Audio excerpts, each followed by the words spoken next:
Déjà, moi j'ai envie de dire bonjour monsieur. Bonjour. Bonjour. Messieurs, dames, parce que... Messieurs, dames, parce qu'il y a une dame parmi nous, on ne dira pas laquelle. Du coup, vous travaillez ensemble depuis combien de temps ? Bah, ça fait un petit quart d'heure. Ça fait, on passait devant le théâtre. Et... Non, ça fait un an. Le mec avait l'air désespéré. Ça fait plus d'un an. Ça fait plus d'un an maintenant. Ça fait un an et demi qu'on bosse ensemble. Ouais. Et bon, c'est vrai que pendant un an, on se réunissait, on rigolait bien. Et puis à un moment donné, on s'est dit bon, allez, tout ce qu'on a mis, tout ce qu'on aime bien faire, on va le mettre sur un spectacle. On va le scénariser et on a fait Mental Expert 2. C'est comme ça qu'est né ce spectacle, ouais, en fait. Absolument, ouais, très vite. Moi, je les ai appelés parce que c'est très difficile de se renouveler. Quand tu as fait quelque chose, dans Mental Expert 1, j'ai pris des trucs qui me plaisaient depuis très longtemps et j'ai décidé de les mettre, de les associer, de faire un petit spectacle, un petit truc qui marche plutôt pas mal, je suis content, bon bouche à oreille. Mais sur un deuxième spectacle, je me suis rendu compte que si tu n'avais pas d'aide extérieure, si tu n'avais pas quelqu'un qui t'apportait du sang neuf, ça serait très difficile. Donc j'ai pris les deux meilleurs, parce que moi je suis comme ça, je bosse qu'avec les meilleurs. Et puis je leur ai dit, allez-y les gars, bossez, moi je vais me faire un petit café, je reviens dans des... Voilà. Et puis, c'est un peu ce qui s'est passé.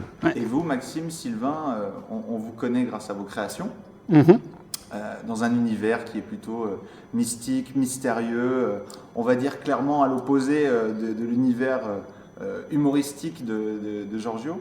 Comment est-ce que vous avez trouvé le juste équilibre entre les effets et tout ce qui peut ressembler à la réputation ou l'image que vous avez envie de véhiculer? D'un côté, il y a le côté challenge, effectivement, par rapport à ce qu'on avait pu faire en mentalisme, mais ensuite, je pense que Sylvain va être d'accord là-dessus, au quotidien, on n'est pas tant que ça des gens ultra mystérieux. Mystique, C'est des gros déconneurs. Voilà. On est plutôt dans l'humour et on aime plutôt déconner la plupart du temps, donc pour le coup, c'est pas ce qu'il y avait de plus dur pour nous, je pense. Ensuite, c'est vrai que ça nous a fait sortir de nos chemins habituels, en travail mentalistique pur. Ouais, c'était plus les effets, on a plus travaillé les effets. Après, on est allé voir son spectacle au moins 2-3 fois. Ouais, le premier. Et voilà, on a adapté les effets, mais lui, il fait tout le reste. On a juste pensé des effets qui lui donnaient un socle. Voilà, c'est tout, c'est juste... Pour sa force humoristique, parce qu'ensuite, ça répartit d'ailleurs le spectacle là-dessus est même différent chaque soir, parce qu'il a une capacité à réagir en permanence avec le public et à trouver de nouveaux axes d'humour chaque soir, donc c'est pour moi les gars. Qu'est-ce que vous prenez à boire, à manger, c'est pour moi. Quelle est la promesse du 2 qu'on ne retrouve pas dans le 1 ? Ou quelles sont les différences notables qu'on pourrait éventuellement décrire ? Moi je voudrais juste développer en disant qu'on est vraiment complémentaires. Et c'est pour ça que le spectacle marche bien et c'est pour ça qu'il marchera de mieux en mieux. Parce que autant moi je suis bordélique, autant je suis vraiment absolument ingérable, autant ces deux-là, c'est des binômes, ils travaillent en équipe, mais c'est super carré. Il n'y a pas un poil qui dépasse. Et forcément, si on a le même but, c'est-à-dire de divertir les gens, eux, ils m'amènent une structure qui est vraiment une structure solide, avec des effets que je ne voulais pas, des effets du commerce par rapport au 1. Je leur ai dit, moi, je veux que des trucs nouveaux, des trucs qui n'existent pas. Ils sont vraiment creusés la tête, ils m'ont apporté, mais sans possibilité. Et puis, des effets que eux-mêmes, par exemple, adoraient, tu vois, ils m'ont dit, bon, t'as raison, c'est pas pour toi. On le sent pas, tu le fais pas, c'est pas pour toi. Donc, on est parti sur un truc où il y a vachement d'interaction. Et la promesse du 2, c'est l'interaction. C'est ce que je leur ai dit. Moi, je leur ai dit, je veux parler au public. Pour moi, un mentaliste, c'est quelqu'un qui parle au public, qui n'a pas besoin de cartes, qui n'a pas besoin de trucage. C'est juste, tu parles au public, tu cernes les gens, etc. Et c'est ça la promesse du 2, en fait. C'est juste, on est dans le dialogue permanent, on est dans l'échange, l'amour même. On a trouvé le système vous avez trouvé le système des love cards en disant tu vas faire en sorte de réunir des gens et voilà. Et on va encore appuyer là-dessus. Et de s'éclater surtout. J'ai le sentiment qu'il y a une promesse aussi entre le début du spectacle et la fin du spectacle, comme un fil conducteur qu'on retrouvait peut-être pas forcément dans le 1 ou d'autres effets qu'on a pu voir dans d'autres spectacles, peut-être pas de confabulation, c'est peut-être un peu trop fort comme terme. Mais il y a une graine au début du spectacle qui va après, à la fin du spectacle. Il y avait cette envie de toute façon que tu avais aussi quand on a parlé avant d'écrire, qui était d'aller au-delà d'un spectacle de mentalisme, on va dire entre guillemets classique dans sa structure, qui assemblerait des effets, d'avoir quelque chose qui soit plus un spectacle de théâtre dans lequel effectivement il y a du mentalisme et de l'humour, mais qui soit un spectacle en lui-même indépendamment. Il n'y a pas besoin d'aimer le mentalisme ou les effets de mentalisme particulièrement pour venir le voir. Et donc il y avait du coup cette envie de créer vraiment une structure, une ligne directrice, toute une histoire.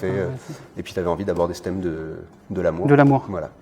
Il y a quand même une belle promesse pour les mentalistes, c'est qu'on a tous les effets de mentalisme possibles dans ce spectacle. Dans un effet. On a de la double réalité, on a 50 ans d'avance, on est bien quand même. Oula, des secrets. Non, il y a prédiction.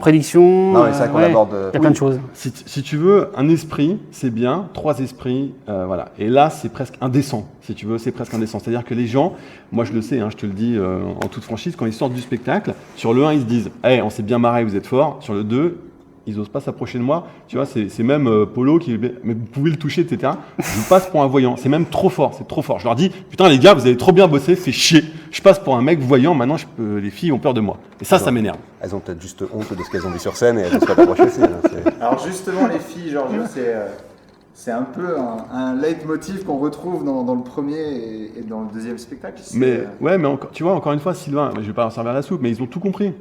Ils m'ont dit le 2, ça sera la même promesse que le 1, c'est-à-dire qu'à la fin, le mec repartira quand même avec la fille. Dans le 1, c'est le final, on ne dit pas plus. Dans le 2, ça sera la même chose, sauf que ça va partir sur des paraboles complètement circulaires, des trucs, les gens ils vont pas le voir venir, quoi.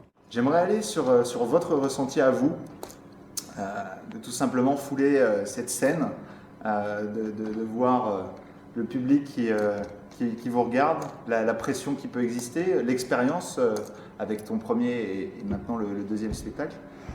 Ça fait quoi de présenter Trévise, on avait connu, nous. Trévise, on était déjà venu avec un autre spectacle, avec quelqu'un d'autre. Donc on a travaillé avec Vincent sur un spectacle ici, on a tourné au Trévise. Donc on est revenu au Trévise, on était très contents parce qu'il y a une super équipe au Trévise en plus. Johanna, Thierry. Et la pression aussi, on a tout le temps la pression. On est un peu stressé avant le spectacle, c'est normal, mais on est toujours heureux. En fait, on fait ce qu'on aime. On fait ce qu'on aime, donc on s'éclate. Enfin, moi, c'est plus ça, quoi. On s'éclate tous les soirs. Plus il y a de monde, plus on s'éclate. Moi, personnellement, je préfère quand il n'y a personne dans la salle. La dernière fois, il y avait 10 personnes, c'était top. C'était moyen. C'était moyen. Non, mais on est... Parce que, au-delà du cadre professionnel, on est 3 amis. Voilà, on est 3 potes et c'est principalement ça. C'est un bonheur absolu la joie de pouvoir partager quelque chose qui est forcément une part de nous, puisque c'est une création. Moi, je vous parle vraiment de la boule que vous avez dans le ventre, ou pas, au moment où le rideau se lève, la musique est dans le top, que tout le monde vous attend. C'est ce sentiment-là que j'ai envie de recueillir chez vous.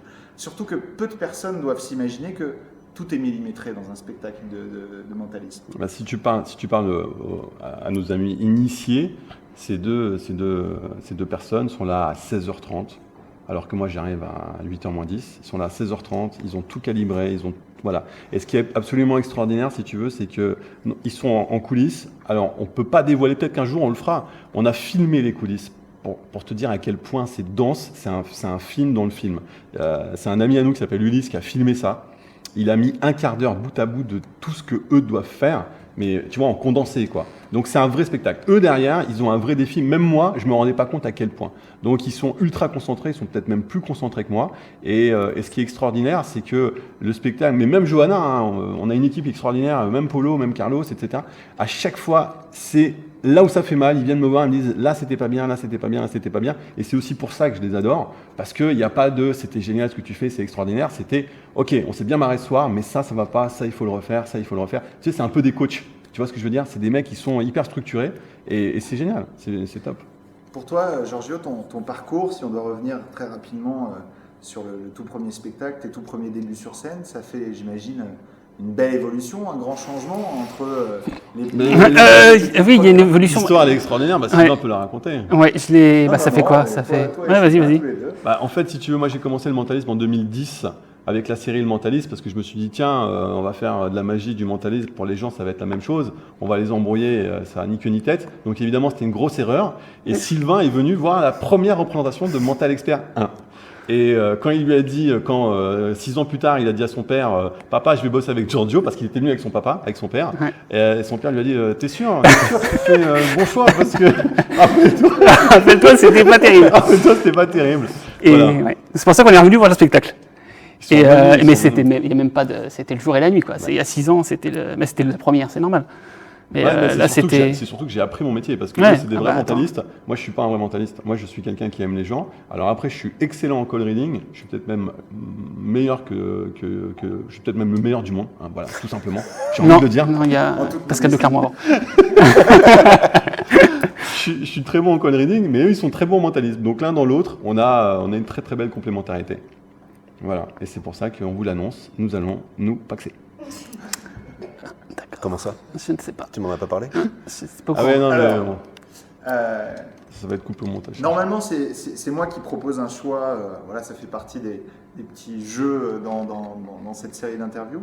Un choix de questions plus ou moins pièges. Mais comme vous êtes 3, je vais en profiter. Chacun votre tour.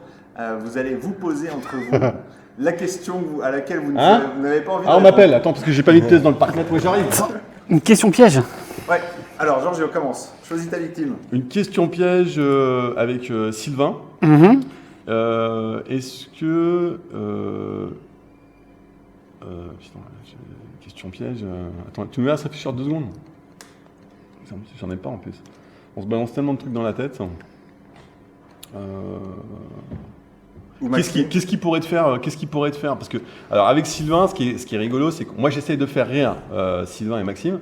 Maxime, c'est très dur de le faire rire. Il rigole, mais c'est toujours caché, toujours discret. Sylvain, j'adore le faire éclater de rire sur scène. Donc, qu'est-ce qui pourrait te faire perdre les pédales Qu'est-ce qui pourrait vraiment te faire Bah, déjà, ça arrive. Ça arrive très, très, très, très régulièrement. Quand on est en coulisses, on est des fois mais mort de rire. Et c'est pour ça aussi qu'on prend notre pied dans le spectacle. Ouais, On fait ce qu'on a à faire en coulisses, mais il y a des moments où on explose de rire. Et limite, on est même en train. Mince, il fallait faire quelque chose et on est mort de rire. Et le pire, ouais, c'est quand on est sur scène et qu'il nous fait rigoler. C'est un peu. Ouais. J'ai du mal en fait, parce que de rire. Voir qu'il y a le spectateur, je sais pas comment mettre, Ouais. est-ce qu'il faut que je rigole, est-ce qu'il faut pas, et je peux pas m'empêcher de rigoler. Ouais, non, non, on rigole vraiment, vraiment beaucoup. Enfin, moi, On personnellement, rigole à toi, tu Boston, rigoles pas. j'ai envie de dire. Toi, tu- Absolument pas rien. on rigole à Boston. Non, mais... Private joke. Alors, Maxime ou Sylvain, une question pour Giorgio. Pour Giorgio? Vas-y Sylvain, si tu veux. Question piège. Une question piège pour Giorgio.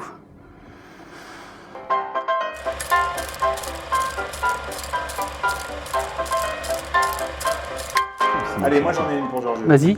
Quelle est la question, Giorgio, qui t'énerve le plus? Que ce soit un magicien ou un profane qui te la pose? Ou même les deux, dire. La question qui m'énerve le plus. Ouais. Comment ça Ouais, marche? si, Comment si, tu non, fais? oui, j'en ai une. C'est une question qui m'énerve, c'est comment fait votre femme? Et cette question, je la trouve tellement sale en fait, cette question. Comment fait votre femme? Ça veut dire quoi? Comment elle fait pour me tromper? Parce que mon credo, c'est de dire qu'on ne peut pas mentir aux mentalistes, que personne ne peut me mentir. Et j'en fais mon fer de lance dans les spectacles. Et souvent, les gens viennent me voir en disant, mais comment fait ta femme?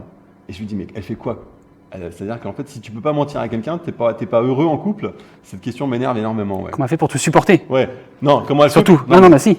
Comment elle fait pour te supporter Si déjà? tu sais comment elle fait pour te tromper, en tout cas, elle y arrive très bien. Sans que tu le saches. Donc, Voilà, c'est bon, on est arrivé. Là, tu vois, dans les questions pièges. Il y a ton fils là-bas. Alors, c'est très bien, justement. J'en profite pour te présenter ton vrai papa.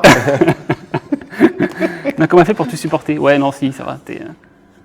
Non, mais t'es un peu comme ça en dehors aussi. Ah, je suis très dur à supporter. Ouais. Je suis impossible à supporter. Mais c'est bien, vous êtes deux là, contre Ouais, moi, ça va. me- Non, ça va. On a tenu un an. Nos lettres de licenciement sont dans la loge. Ah non, regardez, ils sont sous l'exomile. Voilà. Maxime, Ouais. à ton tour de passer à la casserole. une Non, question c'est nous pour- qui devons te poser une question à toi. Ah, c'est vous qui Question me posez la piège. question. Ah non. Si. Ouais, d'accord. Quand est-ce que tu vas basculer et rigoler sur la scène? Et prendre un petit peu plus. Je rigole sur scène puisque la première fois que j'ai... Non mais c'est vrai que dès que je suis en coulisses, je suis mort de rire, mais dès que je suis sur scène, c'est vrai que j'ai tendance Très sérieux. à devenir sérieux quand je suis sur scène, juste en train d'installer des trucs, voilà. Et il y a eu la fois où effectivement j'étais en train d'installer juste ici une feuille sur le panneau et Giorgio m'avait pas prévenu qu'il avait rajouté une image qui allait s'afficher sur l'écran. Donc je ne spoil pas pour ceux qui viendront voir les Pourtant, je te l'avais dit 10 secondes avant le début du spectacle, donc t'écoutes rien du tout. Hein. Je n'y avais pas écouté et je me suis retrouvé nez à nez avec une photo qui m'a effectivement beaucoup surpris. Donc je ne spoil pas la photo pour ceux qui viendront voir le spectacle. Ouais. Par contre, il y a quelque chose que je vais rajouter et qu'on n'avait pas l'habitude dans les anciens spectacles, c'est justement on n'amenait que le matériel. Et là, Giorgio veut vraiment qu'on joue, on parle sur la scène. Ah oui, Voilà. je croyais que tu allais dire je veux que vous venez me chercher chez moi. Non, pas du tout. Non, pas ça. Mais Plus qu'assistant, quoi. ouais, plus qu'assistant. Voilà, Ouais. c'est lui qui veut vraiment. Nous, on n'a pas l'habitude de ça. On aime vraiment être dans l'ombre, juste. Mais c'est pas normal, c'est pas logique. Parce qu'il y a beaucoup de personnes aussi qui me disent oui, les assistants ne doivent pas être vus. Bon, bah très bien, voilà, quand tu feras ton spectacle, ils ne sont pas vus. Moi, je veux les présenter, je veux les mettre en avant. Alors, question piège pour par exemple Maxime, quand est-ce que tu fais ma première partie à la musique? Question piège pour Sylvain, quand est-ce que tu vas faire ton premier one-man show? Tu vois ce que je veux dire? Avec Maxime, etc. Ils ont un potentiel énorme, et moi, je veux les mettre en avant. Je veux qu'ils explosent parce que ce sont des génies. Ce sont des génies, et Sylvain est super drôle, Maxime est super drôle aussi. Ils ont toutes les qualités. Tu leur demandes une bande-son, ils te la font en 2 secondes, etc. Ces mecs-là, s'ils font un spectacle, c'est fini. Moi, je mets la clé sous la porte. Tu vois ce que je veux dire? Mais en même temps, ça me ferait plaisir de mettre la clé sous la porte.